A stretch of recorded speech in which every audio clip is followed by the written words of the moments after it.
Cinema હોલમાં માણસોની જરૂર છે. અમદાવાદ, વડોદરા, સુરત, વાપી, વલસાડ, ભરૂચ, અંકલેશ્વર, નવસારી, ગાંધીનગર અને નડિયાદમાં ticket booking, ticket checking, food counter અને કાઉન્ટર સેલમાં તમારે કામ કરવાનું છે.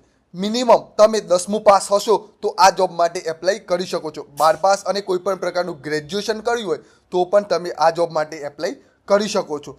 14,500 પગાર મળવાનો છે. પીએફ અને ઈએસઆઈસીની ફેસિલિટી મળવાની છે. 19 વર્ષથી લઈને 28 વર્ષ સુધીની તમારી ઉંમર છે તો તમને આ જોબ માટે એપ્લાય કરી શકો છો.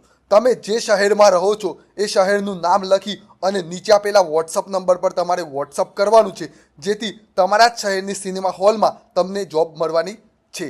તો આ વિડીયો તમારા દરેક મિત્રોને શેર કરી લેજો જેમને જોબની જરૂર છે. સારી એવી સેલેરી પણ મળે છે અને સારી એવી ફેસિલિટી પણ મળે છે. કોઈ પણ પ્રકારની મગજમારીવાળી પણ જોબ નથી. એટલા માટે જ હું કહું છું આ વિડીયો તમારા દરેક મિત્રોને શેર કરી લેજો. જો તમે આ જોબ ઘરે બેઠા ઓનલાઈન